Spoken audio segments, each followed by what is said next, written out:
Good morning, students. So, in the last period, I have told about मैंने last period में आप लोगों को इसके बारे में बताया था कि मैट्रिक्स क्या है, टाइप्स ऑफ मैट्रिक्स क्या है। अब आते हैं आज हम आपको लेकर के इक्वलिटी ऑफ मैट्रिक्स। हम किस में आ जाए? Equality of matrices. इसका नेक्स्ट पार्ट है equality of matrices.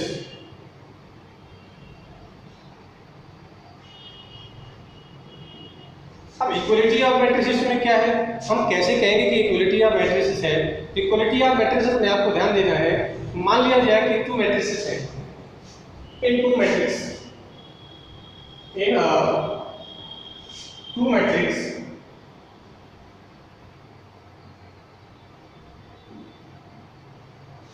A and B, if number of rows,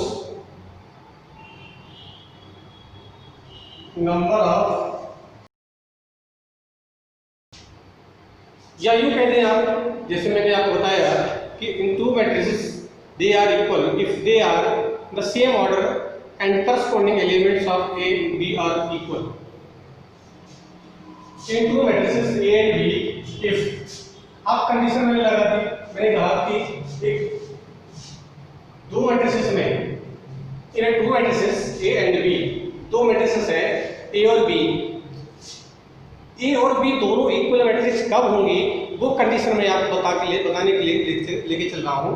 उसमें पहली कंडीशन आई कि if they are of the same order, if they are of the same order and corresponding elements in A and B are equal. If they are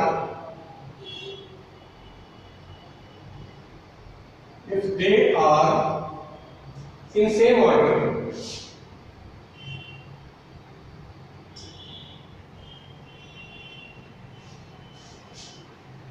equality of matrix में आइए,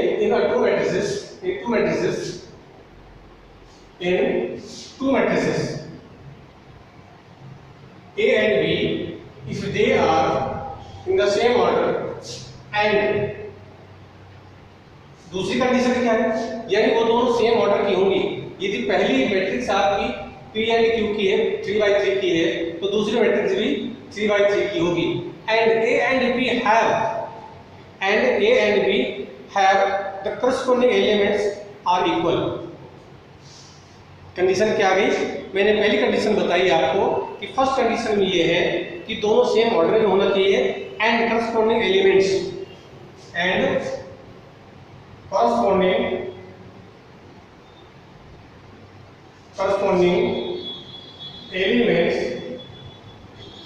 इन A and B are equal.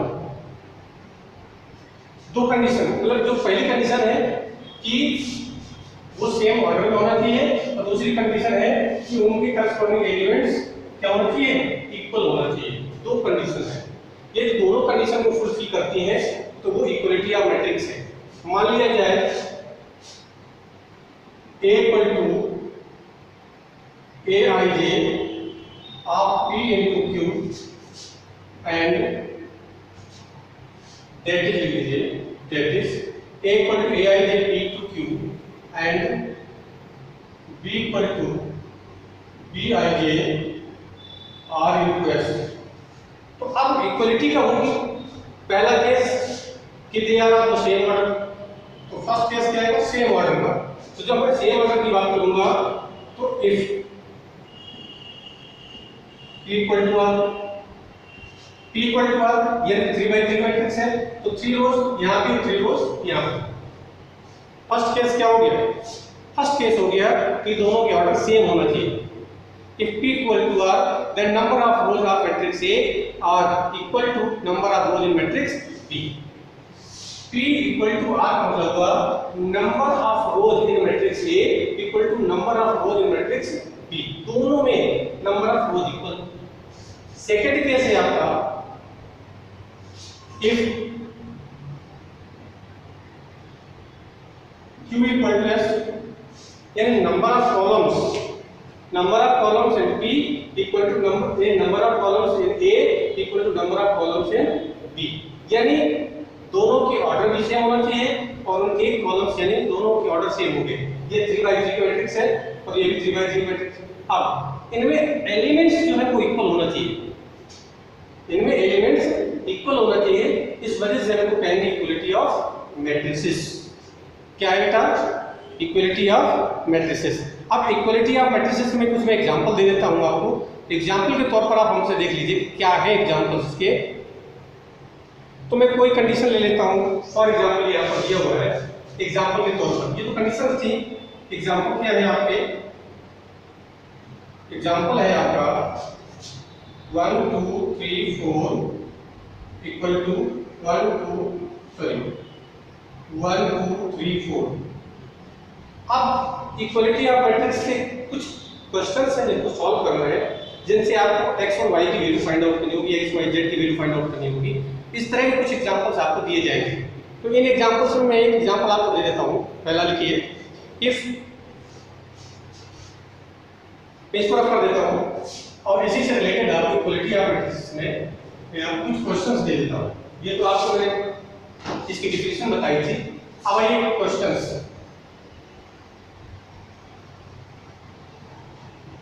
Questions में आ जाइए। If matrix में दिया हुआ है x plus Y, मैं पूरा लिख देता हूँ।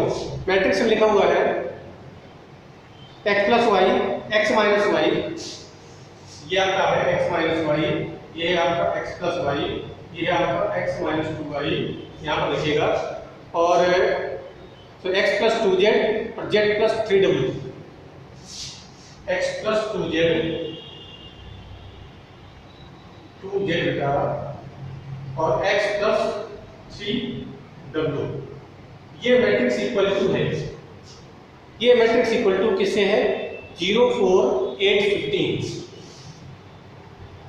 0 4 8 15। ये इक्वलिटी ऑफ मैट्रिक्स में बताया था हमने कि two matrices A and B are of the same order, ये दोनों सेम ऑर्डर में होना चाहिए। तो ये भी देखिए, इसका भी ऑर्डर 2x2 मैट्रिक्स है, 2x2 मैट्रिक्स ये और 3x2 की मैट्रिक्स ये, तो ऑर्डर सेम होंगे। And having the corresponding elements are equal, इनकी कॉरस्पॉन्डिंग एलिमेंट्स इक्वल होने चाहिए, यानी ये इक्वल टू ये इक्वल टू ये, x plus y equal to 4, x plus 3w equal to 15। यानी ये first element a11 equal to a11, a12 equal to a12, a21 equal to a21, a22 equal to a22। यहां तक बात समझ में आ गई आपको बेटा? जब यहां तक बात समझ में आ गई तो इसको हम सॉल्व करते हैं। Solve for x and y, solve for x, y, z and w। हमें इनकी वैल्यू निकालनी है। तो सबसे पहले इन सॉल्यूशन छोटी सी बात को मैं छोटी सी हर चीज के एग्जांपल देकर समझाऊं। तो x minus y equal to 0, पहला है x minus y equal to 0, first equation. इससे हम बना सकते हैं x इक्वल टू y, यानी हमारा आ गया फर्स्ट इक्वेशन। सेकंड क्या है हमारा? x plus y equal to 4, x plus y equal to 4, ये हमारा दूसरा इक्वेशन है। तो हम x इक्वल टू y की जगह x लिख दूं, y की जगह x लिख दूं, x plus x equal to 4, तो 2x equal to 4, x equal to 2। ये x हमारा 2 आ गया। तो जब हमारा x इक्वल टू 2 आ गया तो y इक्वल टू भी हमारा 2 आ जाएगा। यहां तक भी दिक्कत। तीसरी चीज आई x plus 2z, x plus 2z equal to 8। x की वैल्यू कितनी है? क्या निकाला है आपने? x निकाला है 2, तो 2 प्लस 2z इक्वल टू 8, तो 2z equal to 8 minus 2, 2z equal यानी z इक्वल टू 3। और यदि मैं x प्लस 3w इक्वल 15, यहां से आप क्या करेंगे? x की वैल्यू क्या है? 2 प्लस 3w इक्वल टू 15, तो 3w इक्वल टू 13, तो w equal to 13/3। So you have to find the value of x, y, z and w. This is the way by which we can find the value of x, y, z and w whenever two equal matrices are given. When two equal matrices are given, then we are able to find the value of x, y and z and which are given which they want and जो हमको बताना हो या उनको जो चाहिए। यहाँ तक कोई दिक्कत आई है आपको? नहीं। अब ढेर सारे इस तरह से क्वेश्चंस आते हैं। अब आते हैं हम लोग सब मैट्रिसेस में। किसमें आ जाए हम? सब मैट्रिसेस में। तो सब मैट्रिसेस क्या है? सब मैट्रिक्स है any matrix obtained by deleting same rows, some rows or some columns of matrix.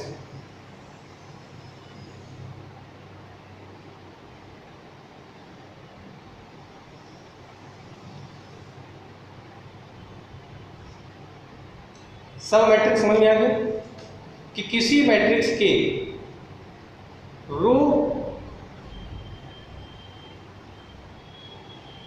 Some rows and some columns of matrix को क्या करते हैं हम?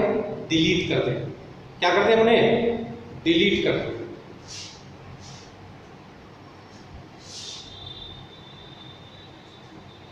सब matrix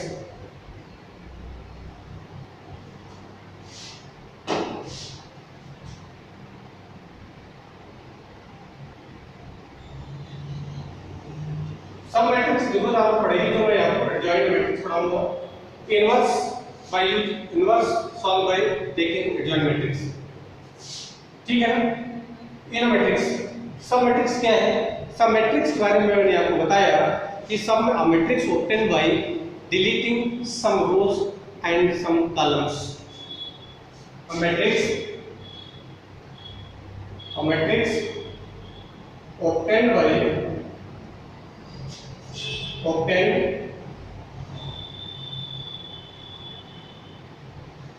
obtained by deleting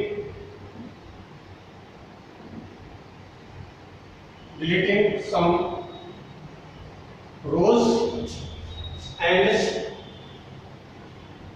some columns.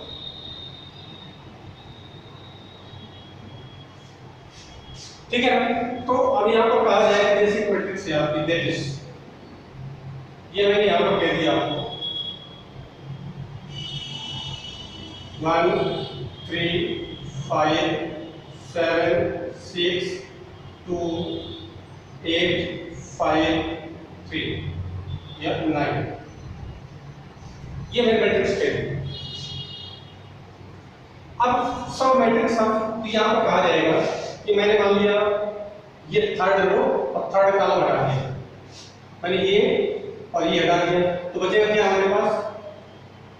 1 3 7 6 1 3 7 6 is a sub matrix। 1 3 7 6 is a sub matrix of given matrix given 1 3 5 7 6 2 8 5 9। तो ये सब matrix हो गए। इनकी मुझे जरूरत पड़ेगी, मैं आपको आगे बताऊंगा कब नहीं पड़ेगी। तो मैंने थर्ड रो थर्ड कॉलम हटा दिया। मान लीजिए मैं सेकंड रो सेकंड कॉलम हटा दूं तो हमारे पास 1 8 5 9 बचेगा। This one will be also a सब मैट्रिक्स ऑफ गिवन मैट्रिक्स। तो जो मैट्रिक्स है उसका सब मैट्रिक्स ये होता है, इसको आप लोग अच्छी तरीके से समझ लीजिए। तो ये बात मेरी समझ में आ गई आपको नहीं आई? चलिए, यदि आ जाती है तो हम आते हैं एडिशन ऑफ मैट्रिसेस। मैं यहाँ बताने चल रहा हूँ एडिशन ऑफ मैट्रिसेस। इसके बाद सब्ट्रैक्शन और एडिशन लगभग सेम ही होते हैं। इसके बाद मल्टीप्लिकेशन आता है, देन आफ्टर हम आपको आगे प्रोसीड कराएंगे। तो उस चीज को आपको ध्यान देना है। एडिशन ऑफ मैट्रिसेस में एडिशन कैसे, मतलब सम कैसे फाइंड आउट करेंगे? तो सम फाइंड आउट करने का सबसे बढ़िया तरीका ये है कि हम word to element to element add करते हैं। क्या करते हैं उसको? एलिमेंट टू एलिमेंट्स ऐड कर दें, that is known as addition of matrices. Clear? समझ में आ गया? Addition of matrices. Addition of matrices, matrix का एडिशन कैसे हम ऐड करते हैं। तो मान लीजिए two matrices of same order, matrices can be add only if they are of same order, they are of same order। यदि वो सेम ऑर्डर की हैं तो उन्हें आप ऐड कर सकते हैं। फॉर एग्जाम्पल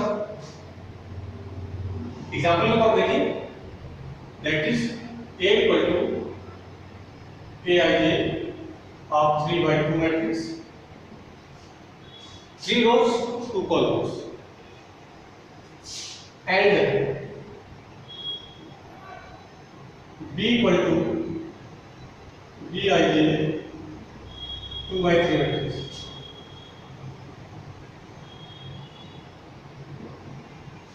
ये भी 3/2, इन दोनों के ऑर्डर सेम होंगे। 3/2 का मतलब 3 rows 2 columns, 3 rows 2 columns। For example के तौर पर ये A equal to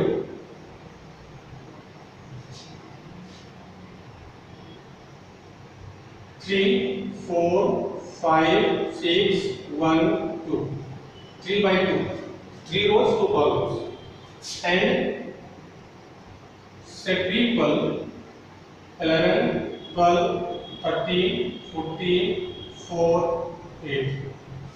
this one is also, ये भी 3/2 की है, 3/2। तो इसका जो A11 है, इसकी A11 को ऐड करिए, A12 को A12 से। मान लीजिए 3/2 की मैट्रिक्स है और ये 2/3 की होती है, तो 2/3 की होती है तो ये दोनों में कैलकुलेशन नहीं हो पाता, यानी इन दोनों के ऑर्डर सेम होंगे। ठीक है, P इक्वल टू Q, ठीक है, P इक्वल टू R और Q इक्वल टू S, तभी आप इनको ऐड कर पाएंगे। इनको ऐड करने के लिए ये दोनों एक जैसी होना चाहिए। ऐड करने के लिए A प्लस B जब करेंगे हम, तो A plus B equal to आया 3 plus 11, 4 plus 12, 5 plus 13, 6 plus 14, 1 plus 4 और 2 plus 8, that is 14 18 5 16 20। This is the sum of these two matrices। ये इन दो मैट्रिसेस का सम है, यानी ये 3/2 मैट्रिक्स है तो दूसरी को भी 3/2 मैट्रिक्स होना चाहिए। यदि 2/3 की होती है तो इसे भी 2/3 की होना चाहिए। यदि दोनों सेम ऑर्डर में हैं तो दोनों मैट्रिसेस को हम ऐड कर सकते हैं, otherwise we are unable to add these two matrices. ये 3/2 की है, ये 2/3 की है, so we are unable to add these two matrices। हम इनको ऐड नहीं कर सकते हैं, हमें ऐड करने में प्रॉब्लम आएगी जरूर।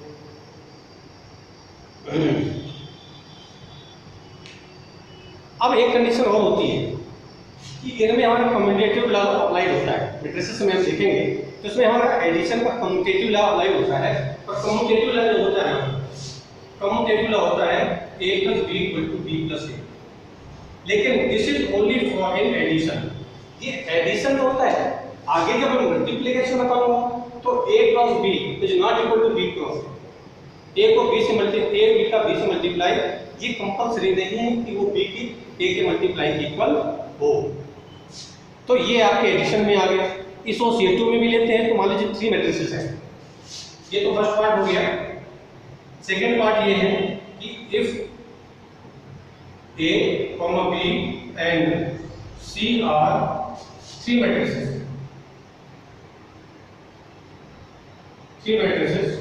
then A plus B plus C is equal to A plus B और plus C। ये भी एप्लीकेबल, इसे बोलते हैं हम लोग एसोसिएटिव लॉ। ये है हमारा कम्यूटेटिव लॉ, कम्यूटेटिव लॉ, और ये हमारा है एसोसिएटिव लॉ।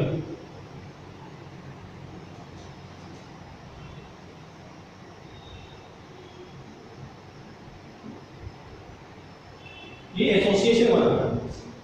तो ये हमारा कम्यूटेटिव लॉ हो गया, हमारा एसोसिएटिव लॉ हो गया। इनके बाद हम देखते हैं आगे लेकर चले आपको इसके। अब आते हैं आइडेंटिटी और रेजिस्ट। आइडेंटिटी क्या है कि हम जीरो मैट्रिक्स को इसमें ऐड करते हैं। थर्ड है हमारा आइडेंटिटी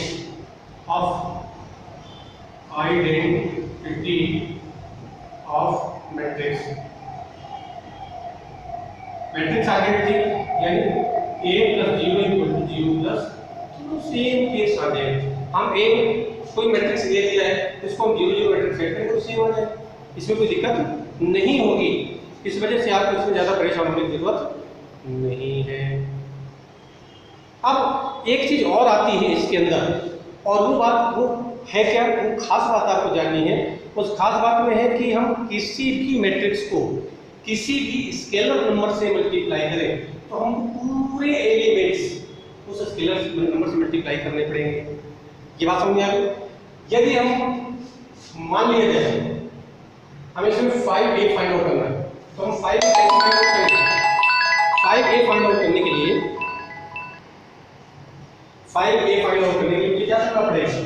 5a हमारा क्या है? 3 4 5 6 1 2। तो 5 को मल्टीप्लाई सम में होगा, that can be written as 5 3 या 15 20 25 30 5 और 10। ये है हमारा find. If any matrix is multiplied by any scalar number, मेरी बात समझ रहे हैं? Any matrix is multiplied by any scalar number, that is then whole matrix is also multiplied by that number. So this one will known as proportion.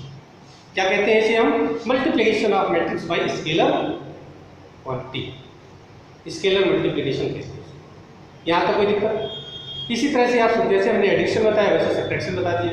तो addition subtraction के बाद आते हैं हम लोग, इसके कुछ क्वेश्चंस आपको मैं बता देता हूँ और उसके बाद आगे बढ़ते हैं। नेक्स्ट डे यानी नेक्स्ट क्लास में मैं आपको सब्ट्रैक्ट यानी मल्टीप्लिकेशन और मल्टीप्लिकेशन के बाद और भी प्रॉपर्टीज हैं, इन्वर्स मैट्रिक्स वगैरह मैं हर चीज़ आपको बताऊंगा। तो इस पीरियड में आप केवल इतना ही समझ लीजिए कि हमारा इसके जो मैंने दो चीज़ें बताई हैं आपको, addition of matrix scalar multiplication से, उससे आप कैसे सॉल्व करेंगे।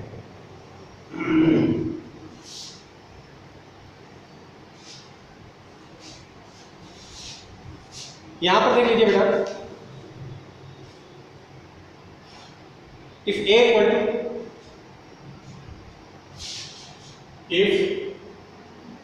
इक्वल टू वन, मैं इस मैट्रिक्स को थोड़ा सा लिख देता हूं। a equal to 1 3 2 1 3 2 -2। नेक्स्ट है आपका 7 4 5 4 5 and matrix B equal to है हमारा, मैट्रिक्स B में ले लीजिए 2 1 3 2 1 3 3 1 2 या 3 2 1 2 ले लीजिए 1 3 2, इस 1 3 2 1 3 2। अब हमें इसे फाइंड क्या करना है वो देख लीजिए। तो find to a plus b, find to a plus b and a minus b। हमें दो चीजें फाइंड आउट करनी है, यानी हमें a माइनस b भी फाइंड आउट करना है और 2a प्लस b भी फाइंड आउट करना है। ये हम कैसे फाइंड आउट करेंगे वो देख लीजिए। सॉल्यूशन है ये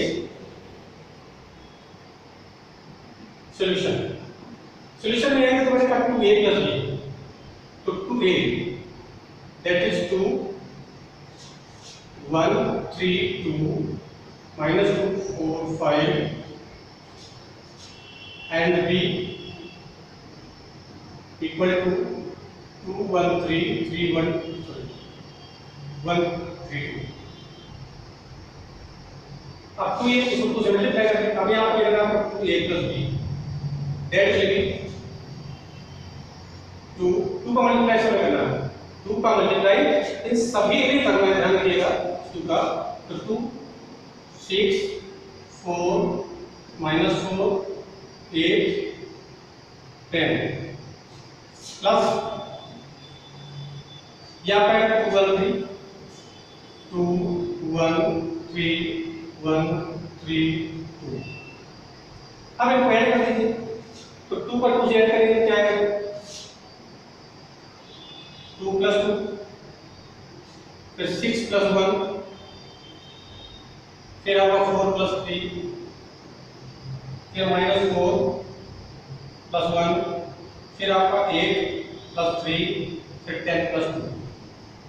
एक बात आप हमेशा याद रखिए, कहीं पर भी कॉमा नहीं लगता है, तो ये आपका आ गया 2a + b, that will be 4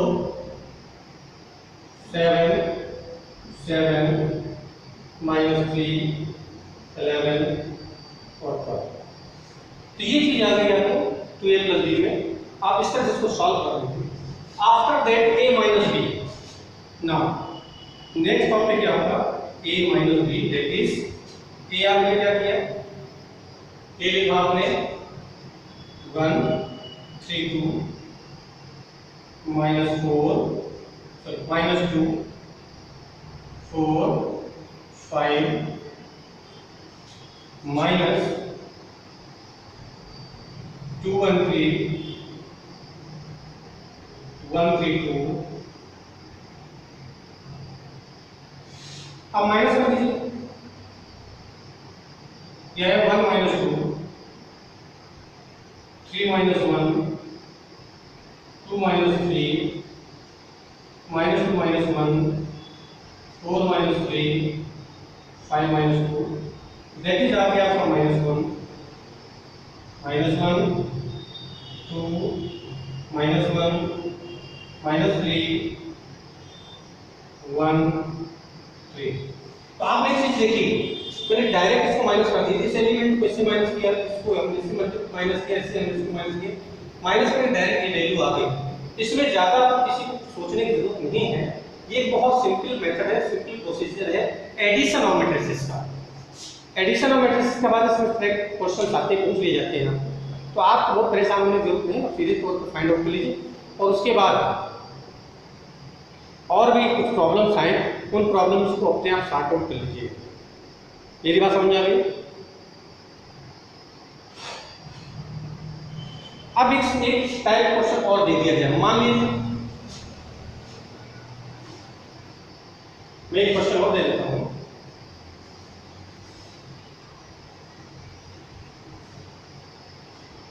मैंने आपको क्वेश्चन दिया हुआ है कि P =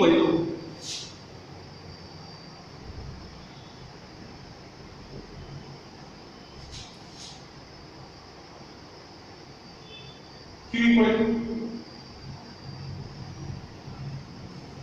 क्वेश्चन ये दिया गया है, P = दिया गया है 5 5 - 4 - 1 5 - 4 - 1, तो मैंने मिस्टेक लिख दिया 5 - 4 - 1, और सेकंड कॉलम है आपका, सेकंड कॉलम -7 2 7 -7 2 7, थर्ड कॉलम है आपका 10 5 3। दूसरी मैट्रिक्स आपको क्यों दी गई है 3 2 1। नेक्स्ट कॉलम है आपका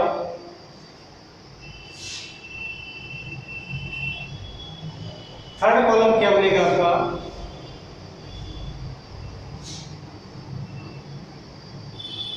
5 R। हमें R फाइंड आउट करना है, दिया P और Q है, लेकिन फाइंड हमें R करना है, हमें R फाइंड आउट करना है। सच दैट, कंडीशन क्या है, सच दैट क्या P 2P - 3R = 5P, 2P - 3R = 5P। ये आपके 2P - 3R = 5Q है। इससे हम देखो R फाइंड आउट करना, R कहीं गिवन नहीं है आपको, केवल P और Q गिवन है, तो हम P और Q की जगह वैल्यूज रख दें, R अपने आप आपको फाइंड आउट हो जाएगा। कैसे?